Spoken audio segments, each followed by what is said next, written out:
नमस्कार स्टूडेंट्स, हमारा वेव का नेक्स्ट क्लास है जिसमें हमने लास्ट क्लास तक वेव वेलोसिटी के बारे में पढ़ा था, वो चाहे लॉन्गिट्यूडनल हो चाहे वो ट्रांसवर्स वेव हो। आज हम सुपरपोजिशन ऑफ साइन वेव या सुपरपोजिशन ऑफ साउंड वेव के बारे में बात करेंगे। सुपरपोजिशन जब होगा तो वहां से इंटरफेरेंस बनेगा, वहां से बीट्स बनेंगे, स्टेशनरी वेव्स बनेंगी, लिसाजू फिगर्स बनेगी। लिसाजू फिगर्स हमारे सिलेबस में नहीं है। हमारे यहाँ सिलेबस में 3 टॉपिक है, interference, stationary wave and beats. हम बात करेंगे आज इंटरफेरेंस की। इंटरफेरेंस क्या होगा?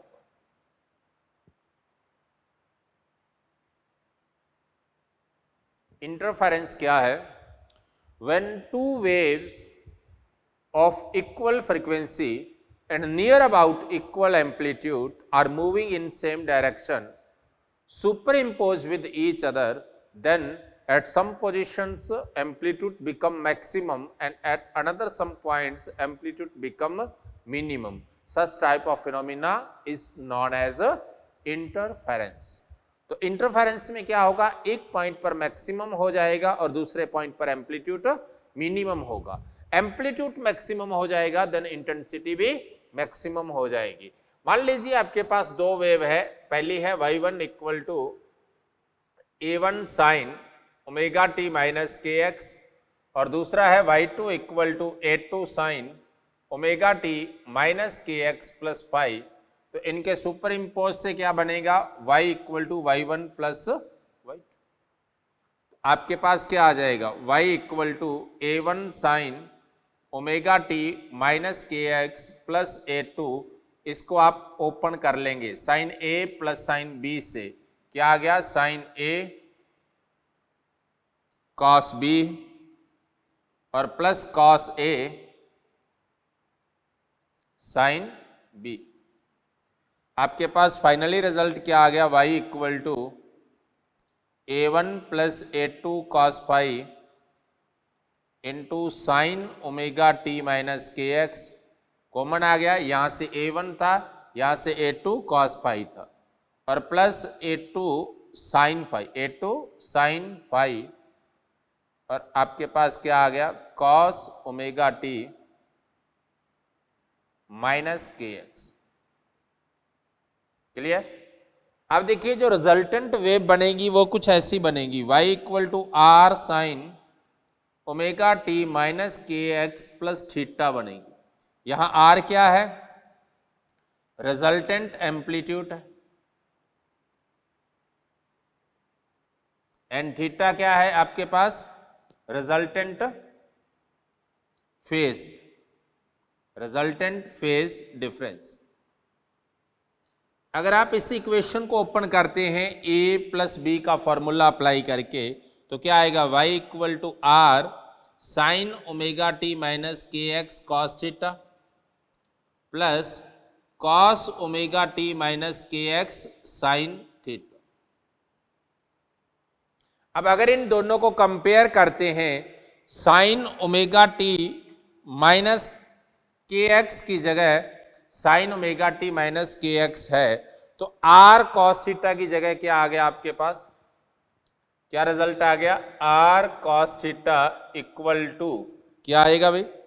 Are cos theta equal to R cos theta की जगह आया है a1 plus a2 cos five. और ऐसे ही देखिए कॉस ओमेगा टी माइनस के एक्स की जगह कॉस ओमेगा टी माइनस के एक्स है तो आर साइन थीटा किसकी जगह आ गया आपके पास? a2 साइन फाइव आ जाएगा। अगर हम इन दोनों का स्क्वायर करते हैं तो आपके पास क्या रिजल्ट आ जाएगा? R square cos square theta plus sine square theta equal to a1 square plus a2 square cos square five, इसका स्क्वायर कर रहा हूं, plus 2a1 a2 cos five और plus a2 square sine square five. गौर से देखिए cos square theta plus sine square theta की value 1 होती, a1 स्क्वायर यहाँ से A2 स्क्वायर कॉमन आया, sine square 5 plus cos square 5 1 होता है, तो A2 square plus 2A1 A2, तो मेरे पास एम्पलीट्यूड क्या आ जाएगा, root A1 plus A2 plus 2A1 A2 cos 5 आ जाएगा।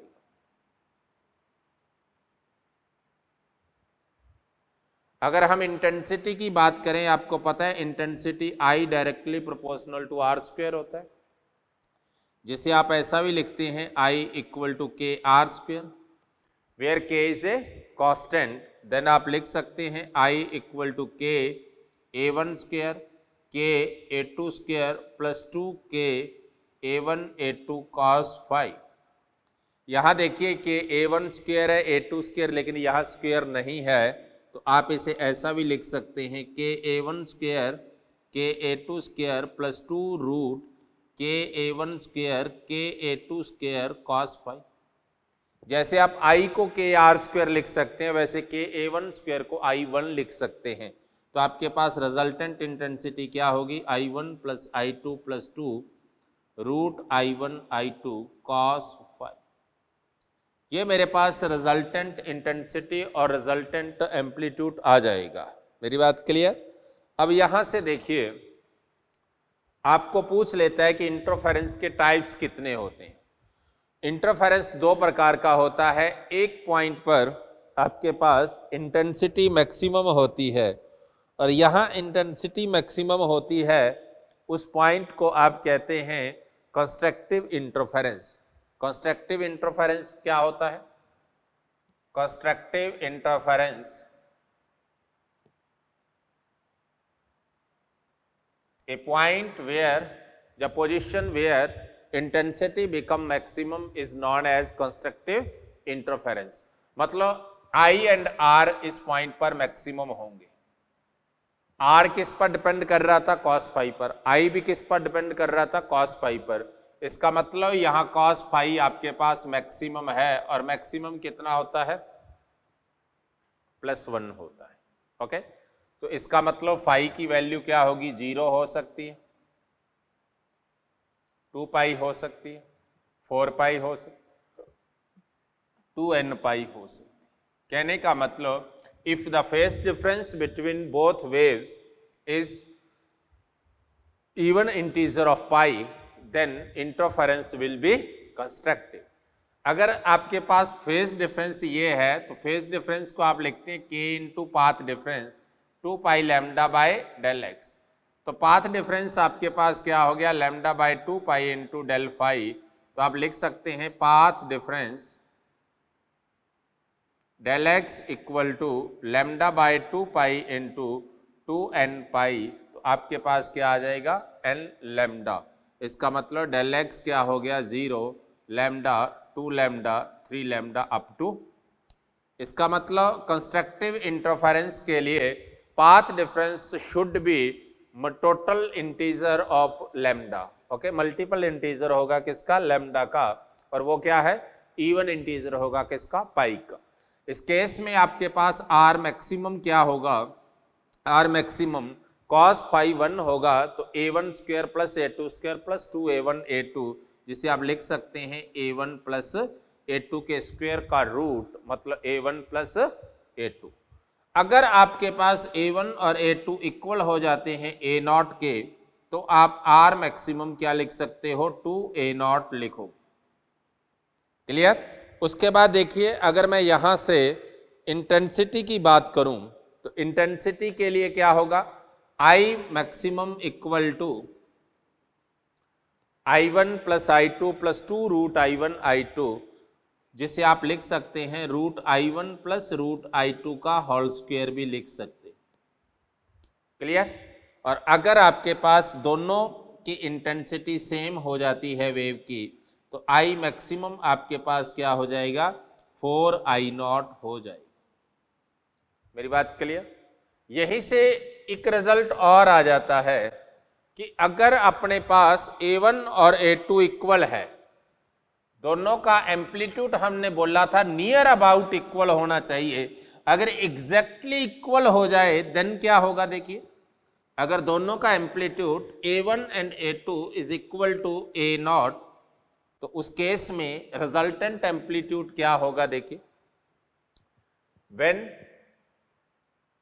A1 equal to A2 equal to A0, then R equal to A0 square 2 A0 cos phi, क्या आ गया? A0 square 2 A0 square cos phi का root. इसे common लेंगे तो क्या आया? 2 A0 square 1 plus cos phi। इसे क्या लिख सकते हैं? R equal to 2 A0 square 2 cos square phi by 2 का रूट। तो आपके पास क्या आया? R equal to 2 A0 cos phi by 2 A0 which is equal to R maximum. इसका मतलब आप इक्वल एम्पलीट्यूड के लिए लिख सकते हैं R equal to R maximum cos phi by 2। Okay, next देखिए, नेक्स्ट आपके पास यहां से इंटेंसिटी की बात करें कि जब दोनों की इंटेंसिटी सेम हो जाती है, देन आप क्या लिखेंगे? यहां से आप लिख सकते हैं I equal to I0 plus 2 root I0 square cos phi। ये भी I0 हो गया, तो 2 I0 कॉमन आया, 1 प्लस cos phi, और जिसे आप लिख सकते हैं I equal to 4 I0 cos square phi by 2। Clear? इसका मतलब I इक्वल टू क्या हो जाएगा आपके पास? I maximum cos square phi, because 4 I0 को हम क्या लिखते हैं? I मैक्सिमम लिखते हैं। मेरी बात क्लियर? तो जब भी इक्वल इंटेंसिटी हो तो टोटल इंटेंसिटी किसी भी पॉइंट पर क्या होगी? I equal to I maximum cos square phi by 2 हो जाएगी। क्लियर? अब देखिए, डिस्ट्रक्टिव इंटरफेरेंस की बात करते हैं। डिस्ट्रक्टिव इंटरफेरेंस क्या होता है? डिस्ट्रक्टिव इंटरफेरेंस का केस क्या होगा? डिस्ट्रक्टिव इंटरफेरेंस के केस में आपके पास R एंड I मिनिमम होंगे। जब ये मिनिमम होंगे तो cos phi की वैल्यू -1 होगी। तो इसका मतलब फाई क्या होगा? पाई हो सकता है, 3 पाई हो सकता है, 5 पाई हो सकता है, 2n-1 पाई हो सकता है, राइट? अब देखिए, अगर फाई ये है तो पाथ डिफरेंस क्या हो गया? Lambda by 2 pi into 2n-1 पाई, मतलब 2n-1 लैम्डा बाय 2। इसका मतलब डेल एक्स क्या हो गया?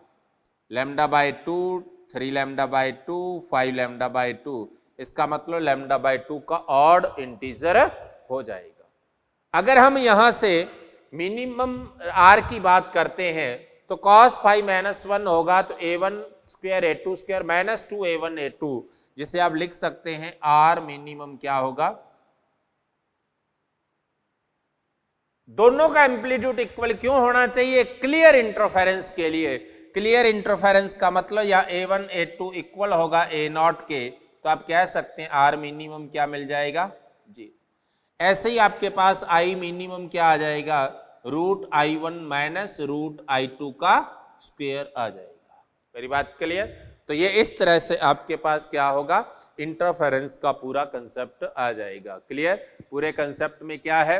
कंस्ट्रक्टिव इंटरफेरेंस होगा, देन आपको पता है उसका फेस डिफरेंस क्या होगा? 2n पाई, और पाथ डिफरेंस क्या होगा? n लैम्डा के इक्वल होगा। मेरी बात क्लियर? मैक्सिमम R क्या होगा? A1 प्लस A2 होगा, और इंटेंसिटी √I1 प्लस I2 का होल स्क्वायर।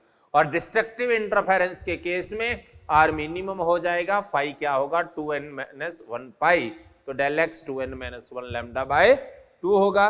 R मिनिमम की वैल्यू A1 माइनस A2, और I मिनिमम की वैल्यू क्या होगी? √I1 माइनस √I2 का होल स्क्वायर होगी। यहां से आपके पास अगर दोनों के एम्पलीट्यूड का रेशियो आपको पता हो, मान लो आपको गिवन हो कि A1 बाय A2 की वैल्यू अल्फा है, तो उस केस में उसके मैक्सिमम और मिनिमम का रेशियो क्या होगा? देखिए,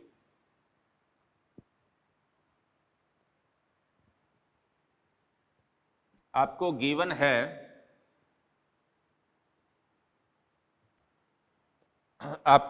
है कि A1 by A2 equal to alpha है and I1 by I2 equal to beta है,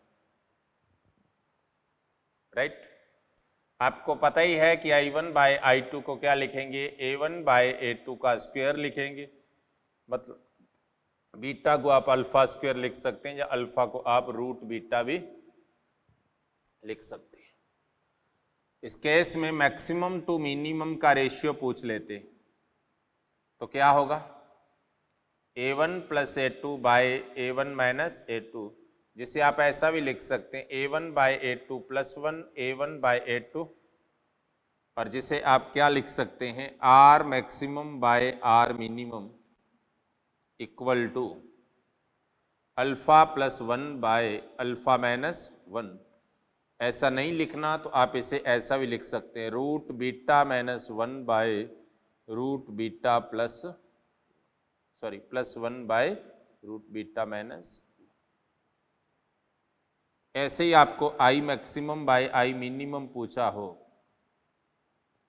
तो आप लिख सकते हैं कि R maximum by R minimum का स्क्वायर होता है, जिसे आप लिख सकते हैं अल्फा माइनस 1 का स्क्वायर, और जिसे लिख सकते हैं root beta plus 1 by root beta minus 1 का स्क्वायर।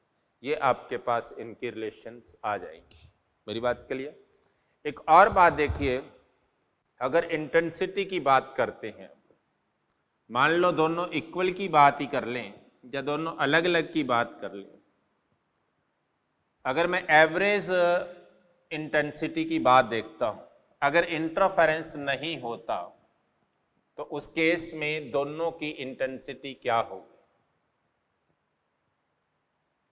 अगर इंटरफेरेंस नहीं होता तो रिजल्टेंट इंटेंसिटी क्या होगी। देखिए रिजल्टेंट इंटेंसिटी होगी I1 प्लस I2, क्योंकि नॉर्मल ऐड होना है कब, जब without interference. Without interference intensity क्या होगी I1 प्लस I2। अगर मैं I देखूं इंटरफेरेंस के कारण तो मेरे पास ये इंटेंसिटी है, और अगर मैं इसकी एवरेज वैल्यू देखूं तो I1 का एवरेज I1 होगा, I2 का I2 होगा, एवरेज होगा किसका, कॉस फाई का ना। और एक कंप्लीट साइकिल में चाहे कॉस हो चाहे साइन हो, इसकी एवरेज वैल्यू 0 होती है, तो इसका मतलब I1 प्लस I2 हो। इसका मतलब इंटेंसिटी एवरेज इंटरफेरेंस के दौरान उतनी ही रहती है जितनी विदाउट इंटरफेरेंस होनी थी। लेकिन हमने पढ़ा कंस्ट्रक्टिव पर मैक्सिमम है, डिस्ट्रक्टिव पर मिनिमम है। इसका मतलब जो इंटेंसिटी है हमारे पास वो कुछ इस तरह से है।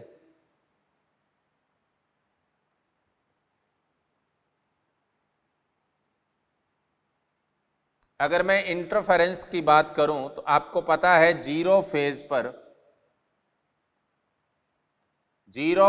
पर इंटेंसिटी मैक्सिमम थी, और मैक्सिमम कितनी थी। अगर मैं सारे के सेम की बात कर लेता हूं तो सारे के सेम का मतलब ये 4I0 थी, राइट। लेकिन इसकी एवरेज वैल्यू क्या है, 2I0 है। I1 plus I2 average value क्या है, 2I0। 0 पर ये थे, पाई पर ये थी, 2 पाई पर ये हो, राइट। इधर ये माइनस पाई पर, ये -2 पाई, ये -3 पाई। गौर से देखिए कंस्ट्रक्टिव इंटरफेरेंस पर इंटेंसिटी क्या है, 4I0, और डिस्ट्रक्टिव पर क्या है, 0। होनी कितनी चाहिए थी, एवरी पॉइंट पर 2I0 होनी चाहिए। इसका मतलब ये 2I0 is shifted at constructive.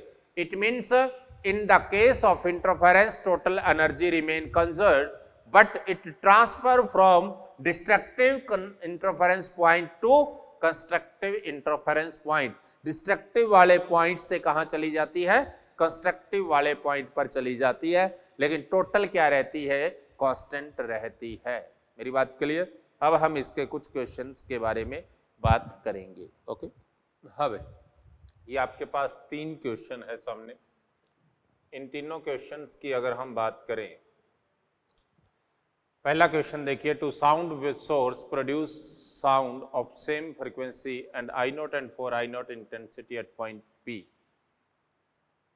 Find the intensity of resultant of their interference when the phase difference between both are 0, 2 pi by 3 and phi equal to pi. देखो आपको पता है रिजल्टेंट इंटेंसिटी क्या होती है, I1 plus I2 plus 2 root I1 I2 cos phi होता है। ये आपको I0 और 4 I0 गिवन है, तो I0 plus 4 I0 plus 2 root 4 I0 square cos phi, ये 2 I0 हो जाएगा, 5 I0 plus 4 I0 cos phi आ जाएगा। पहले केस में देखिए phi equal to 0, when phi equal to 0 cos phi equal to 1, then I equal to 9 I0। Second case में देखिए phi equal to 2 pi by 3, 120 cos 120 की value -1/2 होती है, तो I equal to 5 I0 minus 2 I0 हो जाएगा equal to 3 I0। And third case phi equal to pi and cos pi -1 होता है, then I equal to 5 I0 minus 4 I0 equal to I0। ये आपके पास इंटेंसिटीज हो जाएंगी। नेक्स्ट क्वेश्चन देखिए, the equation of displacement of two waves are given as y1 equal to find sine omega 3 pi t plus 5, y2 equal to 5 sine 3 pi t plus √3 cos pi t। तो आपसे maximum to minimum intensity पूछा है, उसके लिए पहले इनका I1 I2 पता होना चाहिए, उससे ही पहले इनका एम्पलीट्यूड पता होना चाहिए। पहले वाले का एम्पलीट्यूड 5 है, लेकिन दूसरे का एम्पलीट्यूड क्या होगा, उसके लिए इस इक्वेशन को मॉडिफाई कीजिए। इसे लिख लीजिए 5 की जगह 10, 1/2 sine 3 pi t plus √3/2 cos 3 pi t। 1/2 और √3/2 को आप किस में कन्वर्ट करो, इसको cos में और इसे साइन में, एंगल सेम होना चाहिए। तो आपको पता है cos 60 जो होता है, cos 60 pi/3 और साइन 60 ये होता है।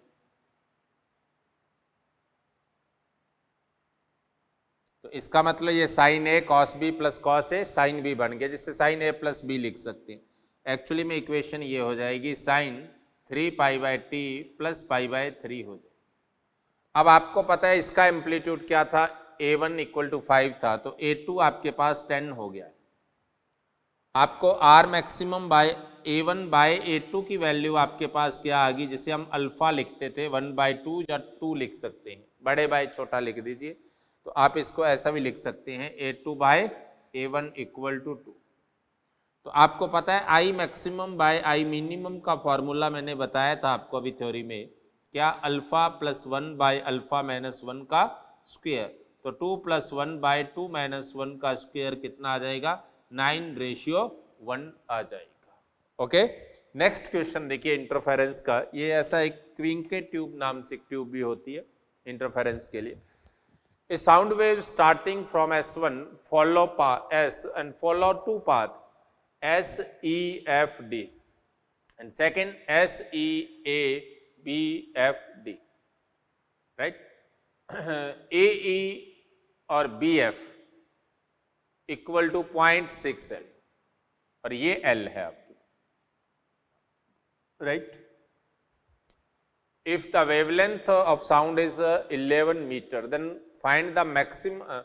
If the maximum sound is heard at D, then find the minimum value of L. पहले आप यहां से पाथ डिफरेंस देखिए। पाथ डिफरेंस क्या आएगा, इस वाले का क्या आएगा, EA plus AB plus BF,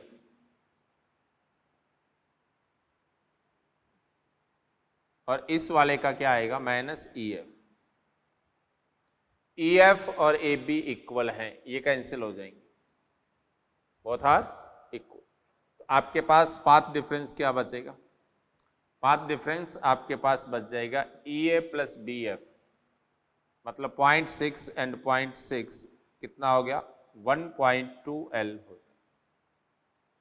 for maxima आपके को पता है पाथ डिफरेंस n लैम्डा होना चाहिए, राइट? तो उस केस में आप कह सकते हैं यहाँ से 1.2L equal to n lambda, lambda कितना है 11, तो L की वैल्यू आपके पास क्या होगी 11n/1.2। अब आपको उसने कहा है कि मिनिमम वैल्यू 0 तो हो नहीं सकती क्योंकि कुछ ना कुछ तो रहेगी, तो n की वैल्यू मिनिमम के लिए क्या हो जाएगी 1, तो L मिनिमम आपके पास क्या आएगा 11/1.2 मीटर।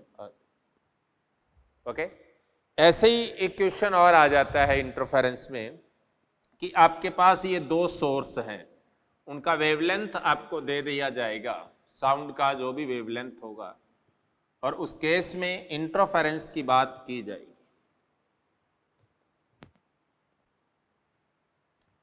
मान लीजिए आपके पास दो सोर्स हैं और उनसे क्रिएट होने वाली साउंड का वेवलेंथ अगर लैम्डा हो और उन दोनों के बीच की डिस्टेंस उस वेवलेंथ का 3 टाइम्स हो। ए detector is moving along a line passing through S1 and perpendicular to S1, S2. Then find the total number of minima which are detected by detector. Find the total number of minima detected by detector, and also find the distance of point from S1 where nearest minima is find the distance of nearest point,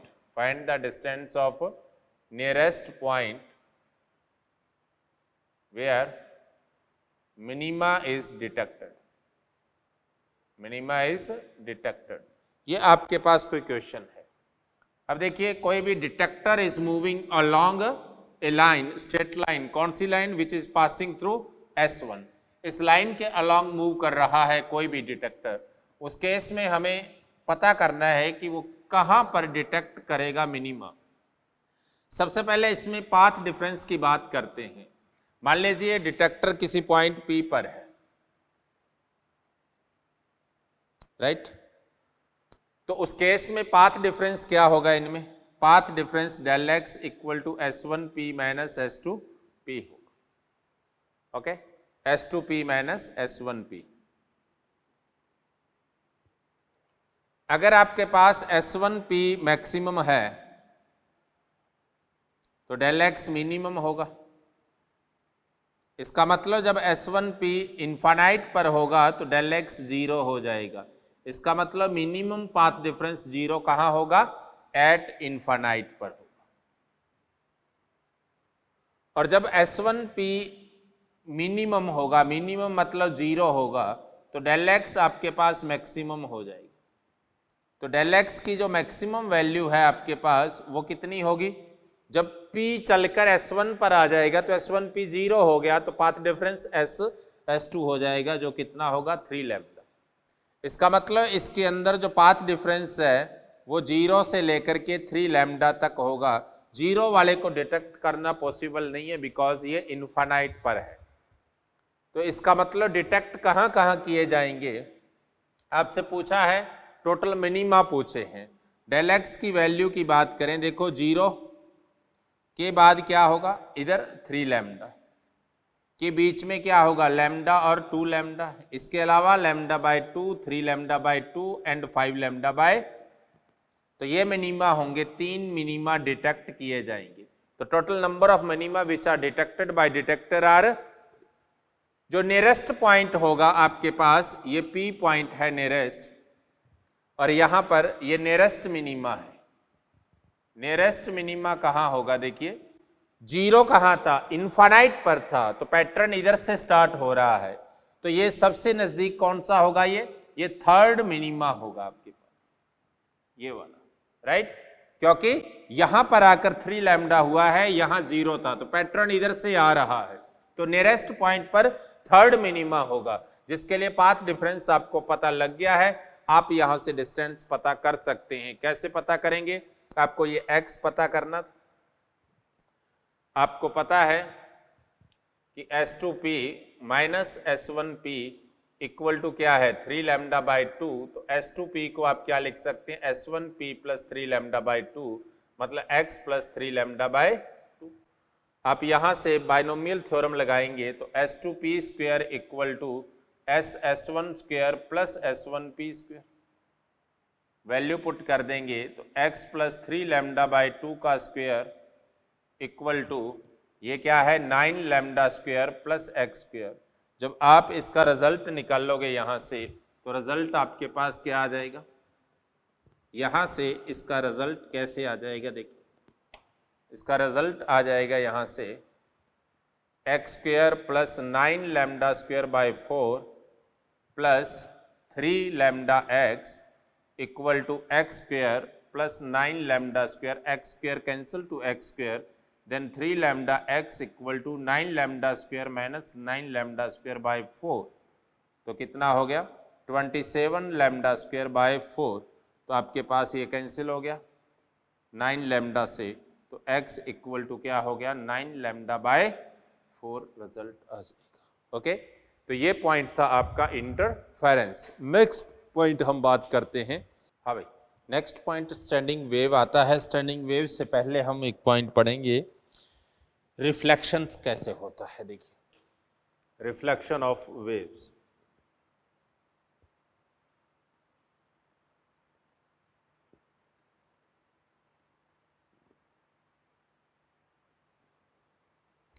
reflection of waves कैसे होगा? देखिए, जब भी किसी medium पर कोई wave इधर से आती है तो उसका एक पार्ट रिफ्लेक्ट हो जाता है, एक पार्ट ट्रांसमिटेड हो जाता है, राइट? ये मीडियम 1 है, ये मीडियम 2 है। ओके, मीडियम 1 से 2 में जाने पर प्रोपेगेशन कांस्टेंट चेंज हो जाता है क्योंकि वेवलेंथ चेंज होगा। मान लीजिए पहली वेव आपके पास जिसका डिस्प्लेसमेंट था y1 equal to a sine omega T minus k1x था, ये इंसिडेंस वेव थी। उसके बाद रिफ्लेक्ट होगी जो yr इक्वल टू, जो भी यहां से रिफ्लेक्ट होगी इस वेव के लिए क्या हो जाएगा? ये आपके पास इंसिडेंस एम्पलीट्यूड था, तो ये reflected amplitude into sine omega t plus k1x हो जाएगा, क्योंकि ये पॉजिटिव में जा रहा था तो रिफ्लेक्टेड नेगेटिव में। नेक्स्ट है ट्रांसमिटेड, जो होगा वो कितना होगा? 80 sign omega T minus k2x। अब बाउंड्री पर देखिए, जितना डिस्प्लेसमेंट लेफ्ट है उतना ही राइट रहेगा। तो बाउंड्री पर आप x इक्वल टू 0 पर अगर हम देखते हैं तो y plus y r equal to y t at x equal to g. तो x इक्वल टू 0 पर जब आप इनका रिजल्ट रखोगे तो kx 0, ये 0 हो जाएगा। यहां से क्या है आपके पास? a1 sine omega t plus AR sine omega t equal to AT sine omega t. Sine omega t cancel हो गया तो आपके पास क्या रिलेशन आया? AI plus AR equal to AT होगा।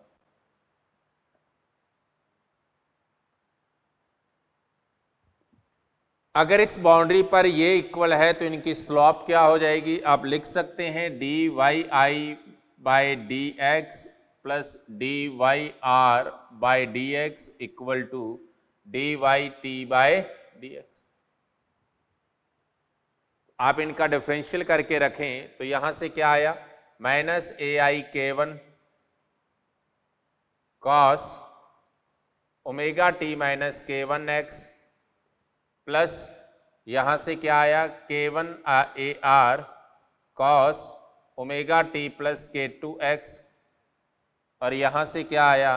Minus AT K2 cos omega T minus K2X, और x equal to 0 put करोगे तो क्या आ गया? Minus A1 K1 cos omega t cancel हो जाएगा, ARK1 माइनस ATK2, या आप लिख सकते हैं AIK1 minus ARK1 equal to ATK2।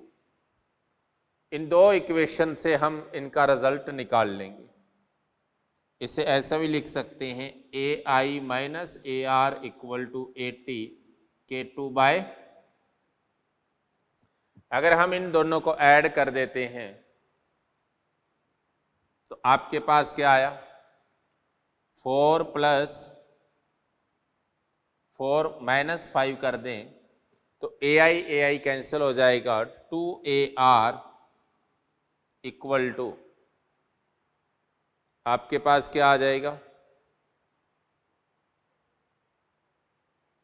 यहां से इसको एक बार ऐड मत करो, इसे हम चेंज कर लेते हैं। हमें पता है k इक्वल टू क्या होता है, 2 पाई बाय लैम्डा होता है, राइट। आपको पता है जब वो एक मीडियम से दूसरे मीडियम में जाएगा उस केस में उसकी फ्रीक्वेंसी चेंज नहीं होगी, इसका मतलब उसकी वेलोसिटी ओमेगा बाय के होती है, तो ओमेगा कांस्टेंट रहेगा। तो आप लिख सकते हैं k1 बाय k2 को ओमेगा 2 बाय ओमेगा 1 लिख सकते, सॉरी v2 बाय v1 लिख सकते, क्योंकि फ्रीक्वेंसी कांस्टेंट रहेगी, v inversely proportional to k होता है। तो अगर मैं इस वैल्यू को पुट करूंगा तो AI minus AR equal to AT V1 by V2 हो जाएगी। ये आपके पास 6 नंबर है। 4 में से 6 को सब्ट्रैक्ट कर दीजिए तो आपके पास क्या आ गया, 2AR equal to AT 1 minus V1 by V2। तो आपके पास क्या आ गया, AR equal to AT V2 minus V1 by V2। अगर मैं इनको ऐड कर देता हूं तो मेरे पास ऐड करते ही AR से AR कैंसिल, तो 2AI इक्वल टू क्या हो जाएगा, AT 1 plus V1 by V2, मतलब AT V1 plus V2 by V2। मैं इन दोनों को डिवाइड कर देता हूं, इसको आप ये लिख सकते हैं, ओके। मैं इनको डिवाइड कर देता हूं तो AR by AI equal to क्या आ गया,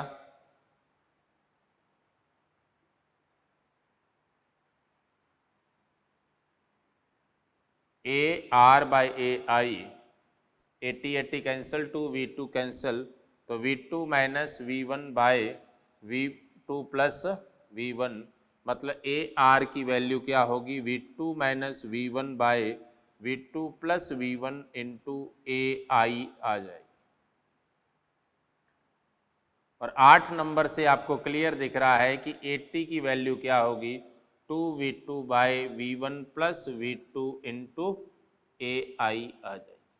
ये आपके पास ट्रांसमिटेड और रिफ्लेक्टेड वेव के एम्पलीट्यूड आ जाएंगे। मेरी बात क्लियर। अब देखिए यहां पर आपके पास दो केस बनते हैं। दो केस कौन कौन से बनते हैं, एक तो बनता है कि जब रिजिड एंड से रिफ्लेक्शन होता है, पहला केस क्या बनता है, रिफ्लेक्शन फ्रॉम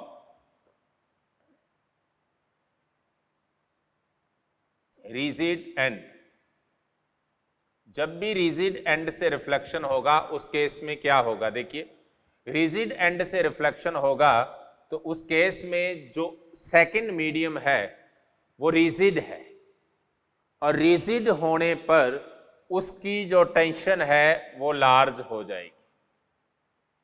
मेरी बात क्लियर। जब रिजिड एंड से रिफ्लेक्शन होगा तो उस केस में उसके अंदर, उसके लिए सॉरी, म्यू की वैल्यू जो है वो लार्ज हो जाएगी और टेंशन उसमें कुछ नहीं रहेगी, जिससे उस एंड में वेलोसिटी V2 0 हो जाएगी। और अगर V2 0 हो जाती है तो ट्रांसमिटेड तो हो जाएगा 0, ट्रांसमिटेड क्या हो गया 0, लेकिन जो रिफ्लेक्टेड है वो क्या हो जाएगा, V2 0 हो गया तो -V1 मतलब वो हो जाएगा -AI। कहने का मतलब इस केस में अगर इंसिडेंस आपके पास A sin ω t minus kx हुआ तो इस केस में रिफ्लेक्टेड क्या हो जाएगा -A sin ω t plus kx होगा। किसके लिए, जब रिजिड एंड पर रिफ्लेक्शन होगा। मेरी बात क्लियर। पर अगर फ्री एंड पर हो तो उस केस में क्या होगा, अगर फ्री एंड पर हो उस केस में V2 equal to √T/μ, mu 0 होने के कारण ये इन्फानाइट हो जाएगा। V2 इन्फानाइट का मतलब V2 बहुत ज़्यादा हो जाएगा V1 से, और जब V2 is greater than V1 तो V2 minus V1 approximate V2 plus V1 equal to क्या हो जाएगा V2 के। तो उस केस में अगर ये दोनों ही इक्वल हो गए तो रिफ्लेक्टेड का क्या रिजल्ट हो जाएगा, रिफ्लेक्टेड का एम्पलीट्यूड क्या होगा आपके पास, इस केस में AR अप्रोक्सीमेट इक्वल होगा AI के। तो मतलब उस केस में इंसिडेंस अगर ये है तो रिफ्लेक्टेड वेव आपके पास क्या हो जाएगी, ये हो जाएगी। मेरी बात क्लियर। तो ये दो तरह के रिफ्लेक्शन हम यहां पर पढ़ेंगे, इस चैप्टर के अंदर हम इनकी स्टडी करेंगे। ओके, तो इन रिफ्लेक्शन के द्वारा स्टैंडिंग वेव कैसे बनेगी, पहले हम स्टैंडिंग वेव की बात करते हैं, फिर इन दो एंड से जो वेव बनती है उसके बारे में हम स्टडी करेंगे। तो नेक्स्ट पॉइंट है स्टैंडिंग वेव। हमें नेक्स्ट है स्टेशनरी वेव। स्टेशनरी वेव या स्टैंडिंग वेव एक ही बात है। तो स्टैंडिंग वेव या स्टेशनरी वेव बनती कैसे हैं, देखिए, when two waves of same frequency and same amplitude are moving in opposite direction are superimposed with each other, then resultant wave is known as standing wave or stationary wave. Actually में किसी एक wave की दूसरी reflected wave होती है, और जब reflected और इंसिडेंस वेव आपस में सुपर इम्पोज होते हैं तो स्टैंडिंग वेव बनती है। स्टैंडिंग वेव के अंदर कुछ पॉइंट्स बनते हैं जिनका डिस्प्लेसमेंट 0 होता है, तो इन्हें हम नोड कहते हैं। At the location of node क्या होता है, जितने भी पार्टिकल्स होते हैं वो मोशन में नहीं होते, लेकिन उनके अनदर पॉइंट पर जितने भी पार्टिकल होते हैं वो सारे अपनी ही पोजीशन पर ऑसिलेशन मोशन करते हैं, आगे ट्रांसफर नहीं होते।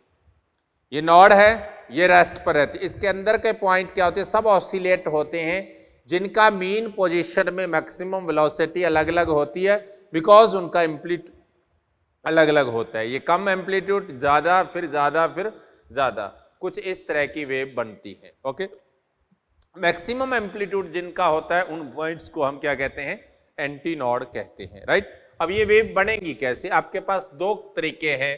पहला है when wave reflected from rigid and, जब भी वेव किसी रिजिड एंड से रिफ्लेक्ट होती है उस केस में क्या होगा, तो रिजिड एंड से जब वेव रिफ्लेक्ट होगी ये वेव जाएगी और ये वेव आएगी, इन दोनों के अंदर सुपर इम्पोज होगा। तो इंसिडेंस वेव आपके पास क्या थी, A sin ω t - kx, तो रिफ्लेक्टेड क्या हो जाएगी, -A sin ω t + kx हो जाएगी। तो रिजल्टेंट वेव क्या होगी, इन दोनों का रिजल्टेंट होगा yi + yr। तो आप लिख सकते हैं A sin ω t - kx और -sin ω t + kx। क्लियर। इनको ओपन कर लीजिए, क्या रिजल्ट आया, A sin ω t cos kx - cos ω t sin kx, sin ω t cos kx और minus cos ω t sin kx, ये आपके पास कैंसल आउट हो गए। तो y इक्वल टू क्या हो गया, -2a sin kx cos ω t हो जाएगा। मीडियम पार्टिकल्स ऑसिलेट होंगे ऑसिलेशन के लिए आप क्या इक्वेशन लिखते हैं, y equal to are sine omega t या कॉस ओमेगा टी, यहां कॉस था तो कॉस ओमेगा टी, इसका मतलब ये आपके पास क्या हो गया, r equal to minus 2a sine k x equal to क्या होगा, डिस्प्लेसमेंट हो जाएगी, जिसे आप एम्पलीट्यूड कहते हैं। मेरी बात क्लियर। अब आपको पता है जब एम्पलीट्यूड आपके पास मैक्सिमम होगा, आर जब मैक्सिमम होगा तो उस केस में क्या बनेंगे, एंटी नॉड बनते हैं। क्या होगा उस केस में, एंटी नॉड बनेंगे। मेरी बात क्लियर। और अगर एंटी नॉड बनेंगे तो क्या होगा, देखिए उस केस में साइन के एक्स की वैल्यू प्लस माइनस 1 हो जाएगी। इसका मतलब के एक्स की वैल्यू या तो 90 डिग्री होगी या 270 होगी, ये चलता रहेगा। इसका मतलब आप लिख सकते हैं 2 pi by lambda x equal to 2n minus 1 pi by 2 हो जाएगा। तो इसका मतलब x इक्वल टू क्या होगा, 2n माइनस 1 लैम्डा बाय 4। इसका मतलब आप कह सकते हैं x equal to lambda by 4, x equal to 3 lambda by 4, 5 lambda by 4, 7 lambda by 4 positions पर क्या बनेंगे आपके पास, एंटी नॉड बनेंगे। मेरी बात क्लियर। सेकंड देखिए, जब r आपके पास 0 होगा तो उस केस में क्या बनेंगे, नॉड्स बनेंगे। तो इसका मतलब साइन के एक्स की वैल्यू 0 होनी चाहिए। कब होती है, के एक्स 0 हो, के एक्स पाई हो, के एक्स 2 पाई हो, 3 पाई हो, n पाई हो। आप लिख सकते हैं 2 pi by lambda x equal to n pi, आप लिख सकते हैं x equal to n lambda by 2। इसका मतलब x equal to 0 lambda by 2 lambda 3 lambda by 2 पर क्या बनते हैं, नॉड्स बनते हैं। मेरी बात क्लियर। तो इस केस में अगर मैं रिजिड एंड को x इक्वल टू 0 लेता हूं तो उस केस में आपके पास कैसी वेव बनेगी, देखिए rigid end x equal to 0 पर आपके पास नॉड बनेगा, कुछ ऐसी वेव बनेगी आपके पास।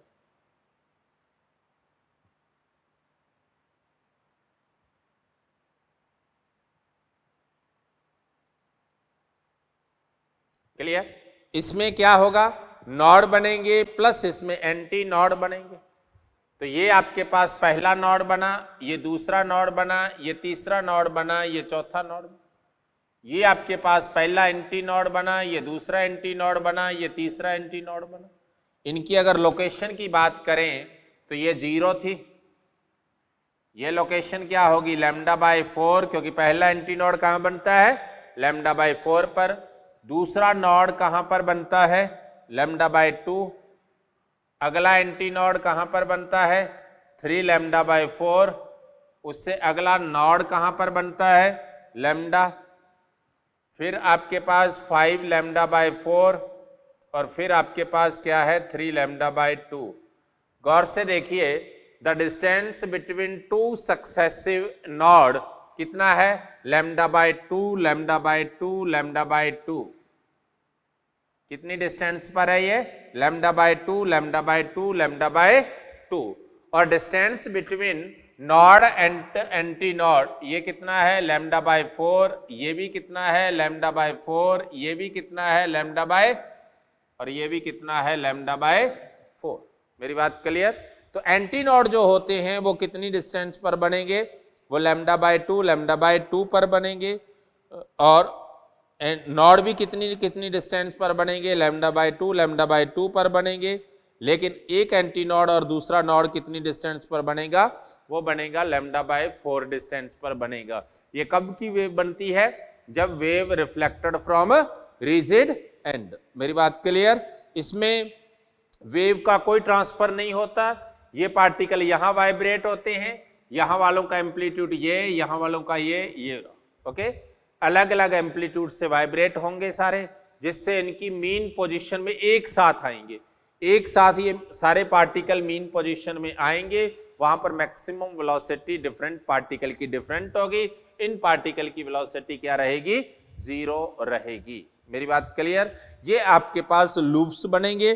During the formation of stationary wave the medium is broken into two loop between equally spaced point called nodes which remain at rest in between them are point of maximum displacement called antinode. Okay, the amplitude of the particle are different at different points. The amplitude varies gradually from 0 to maximum, maximum to 0, 0 to maximum, maximum to 0. मेरी बात clear? ये आपके पास Nord और anti Nord का formation था। Okay, next आता है आपके पास, इसके बाद जब रिफ्लेक्शन फ्री एंड से हो उस केस में क्या हो? रिजिड एंड का एग्जांपल क्या है? जब भी आपके पास कोई ऑर्गन पाइप आएगी उसका क्लोज्ड एंड, कोई टाइट स्ट्रिंग आएगी तो दोनों एंड उसके। फ्री एंड का मतलब कोई स्ट्रिंग एक एंड से फ्री है या कोई पाइप के दोनों एंड फ्री ओपन है या एक एंड ओपन है, उस ओपन एंड के लिए ये कहानी होगी। जब आप फ्री एंड से रिफ्लेक्शन देखते हैं तो आपने पढ़ा था रिफ्लेक्शन में कि अगर इंसिडेंस वेव ये है तो रिफ्लेक्टेड ये होगी। उस केस में रिफ्लेक्टेड का डिस्प्लेसमेंट प्लस ए साइन ओमेगा टी प्लस के एक्स होगा। जब इनको ऐड करते हैं तो ये प्लस हो जाएगा। ओके, मैं इसी में कर रहा हूं। उस केस में आपके पास क्या रिजल्ट आएगा? देखिए, इन दोनों को ऐड किया, ए साइन ओमेगा टी माइनस के x plus sign omega t plus के एक्स। ओपन करेंगे, sign A cos B minus cos A sine B plus sign A cos B और plus cos A sine B. Clear? इस case में cos omega t sign k x cancel हो जाएगा, जिससे आपके पास रिजल्टेंट क्या आएगा? देखिए, आपके पास रिजल्टेंट आ जाएगा 2a कॉस के एक्स साइन ओमेगा टी। तो ऐसे आना चाहिए, r equal to sine omega t oscillation के लिए r क्या है? एम्पलीट्यूड हो जाएगा, और जिसकी वैल्यू क्या है? 2a कॉस के एक्स हो जाएगी। मेरी बात क्लियर? अब देखिए, आपके पास r के मैक्सिमम और मिनिमम की बात करते हैं अपन। r मैक्सिमम कहाँ होगा और r मिनिमम कहाँ होगा? फर्स्ट हम बात कर लेते हैं r के मिनिमम की। r मिनिमम मतलब 0 कहाँ होगा? नॉड्स की पोजीशन पर होगा। तो नॉड की पोजीशन के लिए आप कहें तो cos kx की वैल्यू 0 होनी चाहिए। 0 कहाँ होता है? पाई बाय 2 पर, 3 पाई बाय 2 पर, 5 पाई बाय 2 पर, 7 पाई बाय 2 पर, up to 2n-1 pi by 2 पर। तो इस केस में नॉड की लोकेशन वो आएगी जो पहले किसकी आई थी? एंटी नॉड की। मेरी बात क्लियर? वो अब लोकेशन किसकी आएगी? नॉड की आएगी। क्लियर? उसके बाद देखिए सेकंड केस, अगर आर मैक्सिमम की बात करते हैं वहां वो कब होता है? जब एंटी नॉड हो। तो उस केस में कॉस के एक्स की वैल्यू क्या हो जाएगी? या तो +1 होगी या -1। तो आप लिख सकते हैं कि एक्स 0 हो सकता है, पाई हो सकता है, 2 पाई हो सकता है, 3 पाई हो सकता है, अप टू n पाई हो सकता है। मेरी बात क्लियर? इस केस में आप सिंप्लीफाई करेंगे x equal to n lambda by 2, ये उसके एंटी नॉड की लोकेशन आ जाएगी। क्लियर? अगर इस केस में आप वेव के फॉर्मेशन की बात करते हैं, ओके, वेव के फॉर्मेशन की बात करते हैं तो वेव का फॉर्मेशन कैसे होगा? देखिए, तो x इक्वल टू 0 पर क्या बन रहा है? x इक्वल टू 0 पर एंटी नॉड बन रहा है। कुछ इस तरह की वेव बनेगी।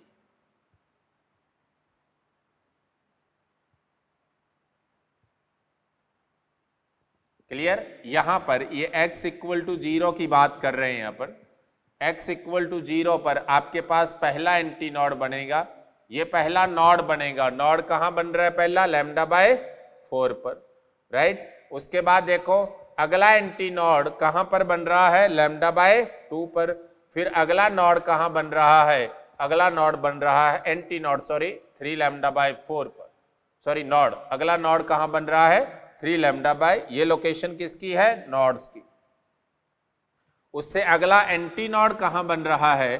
नेक्स्ट एंटी नॉड बन रहा है लैम्डा पर। उससे अगला नॉड कहाँ बन रहा है? अगला नॉड बन रहा है लैम्डा बाय 4, 5 लैम्डा बाय 4 पर। तो इस तरह से अल्टरनेट उसमें नॉड और एंटी नॉड बनेंगे। मेरी बात क्लियर? ये आपके पास था किसी भी स्टेशनरी वेव के फॉर्मेशन का मेथड। मेरी बात क्लियर? आपके माइंड में एक बात क्लियर हो जानी चाहिए कि जब रिजिड एंड है तो नॉड बनेगा, ओपन एंड है तो एंटी नॉड बनेगा। ओके, अब आपके पास यहां से क्वेश्चन आता है, पॉइंट आता है कि किसी भी स्ट्रिंग के अंदर कैसे वाइब्रेशंस होते हैं। ओके, स्ट्रिंग के अंदर वाइब्रेशन कैसे होंगे, उनके क्या रूल्स हैं। तो देखिए, vibration in a string and it's rule. Vibration in a string, vibration in a string, ये स्ट्रिंग है जो दोनों एंड से रिजिड है, फिक्स्ड है। तो जैसे इसमें वाइब्रेशन क्रिएट करते हैं तो मिनिमम वेव ये बनेगी, क्योंकि दोनों एंड पर नॉड बनेंगे और दो नॉड के बीच में मिनिमम एक एंटी नॉड होता ही होता है। मेरी बात क्लियर? तो ये आपके पास N1 है, ये आपके पास N2 है, ये आपके पास N2। मान लीजिए स्ट्रिंग की लेंथ L है और स्ट्रिंग के अंदर जो वेलोसिटी है V, ट्रांसवर्स वेव होने के कारण वो क्या है, T बाय म्यू, जिसे आप ऐसा भी लिख सकते हैं √T बाय रो ए भी लिख सकते हैं। या रो क्या है, डेंसिटी ऑफ मटेरियल, एंड ए क्या है, cross section area of string. यहां से देखें, दो नॉड के बीच की डिस्टेंस क्या होती है, λ/2 होती है। तो इसका मतलब आप कह सकते हैं λ/2 इक्वल टू L होता है। तो इसका मतलब लैम्डा इक्वल टू आपके पास क्या हो जाएगा, 2L हो। इसका मतलब फंडामेंटल फ्रीक्वेंसी क्या होगी, यहां से फंडामेंटल फ्रीक्वेंसी आपके पास क्या हो जाएगी, n equal to v by lambda. तो n equal to 1/2L √T by, या आप लिख सकते हैं 1/2L R √T by pi rho. मैंने एरिया को क्या लिख लिया था, πr² लिख लिया, तो आपके पास पाई रो आ जाएगा अंदर, r² बाहर कॉमन आ गया। तो मेरे पास किसी भी स्ट्रिंग के अंदर फंडामेंटल फ्रीक्वेंसी का फॉर्मूला क्या मिला, आपके पास क्या आ गया है, सामने है आपके n equal to 1/2L √T by mu हो जाएगा। क्लियर? अब देखिए, यहां से आपके पास कुछ लॉ आते हैं। लॉ कैसे हैं, देखिए फर्स्ट लॉ देखिए, यहां से फर्स्ट लॉ क्या है, जिसे आप लॉ ऑफ लेंथ कहते हैं। इसके अकॉर्डिंग अगर टेंशन एंड म्यू कांस्टेंट हो तो उस केस में n इनवर्सली प्रोपोर्शनल होता है किसके, लेंथ के। तो आप लिख सकते हैं यहां से कि N1 L1 equal to N2 L2 equal to always constant रहेगा। किसी भी स्ट्रिंग के लिए T और म्यू कांस्टेंट है, स्ट्रिंग का मटेरियल कांस्टेंट, स्ट्रिंग की लेंथ चेंज हो रही है तो n inversely proportional to length. Length increase होने पर उसकी फ्रीक्वेंसी डिक्रीज हो जाएगी। सेकेंड लॉ जो है आपके पास वो है law of tension. Law of tension क्या कहता है कि जब आपके पास L और म्यू कांस्टेंट है, उस केस में n directly proportional to √T होगा। आप कह सकते हैं N1/N2 इक्वल टू √T1/T2। अगर आप टेंशन इंक्रीज करोगे तो उस केस में फ्रीक्वेंसी भी क्या है, इंक्रीज हो जाएगी। मेरी बात क्लियर? नेक्स्ट देखिए third law, law of mass. Law of mass क्या कहता है कि अगर आपके पास L और T कांस्टेंट है तो उस केस में n इनवर्सली प्रोपोर्शनल क्या होगा, √μ। यूनिट लेंथ के मास के रूट के इनवर्सली प्रोपोर्शनल होगा। मेरी बात क्लियर? उसके बाद नेक्स्ट लॉ देखिए, आपके पास नेक्स्ट दो सब लॉ आते हैं। लॉ ऑफ रेडियस यहां से आएगा। अगर आपके पास L, T और रो कांस्टेंट हैं तो n inversely proportional to radius of wire हो जाएगा। क्लियर? और अगला आता है लॉ ऑफ डेंसिटी। अगर आपके पास स्ट्रिंग के लिए L, T और R कांस्टेंट हैं लेकिन डेंसिटी अलग अलग हैं तो N इनवर्सली प्रोपोर्शनल टू क्या हो जाएगा? रूट रो हो जाएगा। मेरी बात क्लियर? ये आपके पास क्या था? स्ट्रिंग के कुछ लॉस थे। नेक्स्ट अपन इसके वाइब्रेशंस जो हैं इसमें अलग अलग फंडामेंटल्स के बाद कौन कौन से इसके अंदर रेजोनेंस होगी, कौन कौन से टाइप के इसके अंदर वाइब्रेशंस होंगे, उनके बारे में और पाइप के बारे में हम नेक्स्ट कल की क्लास में स्टडी करेंगे। Okay, thank you.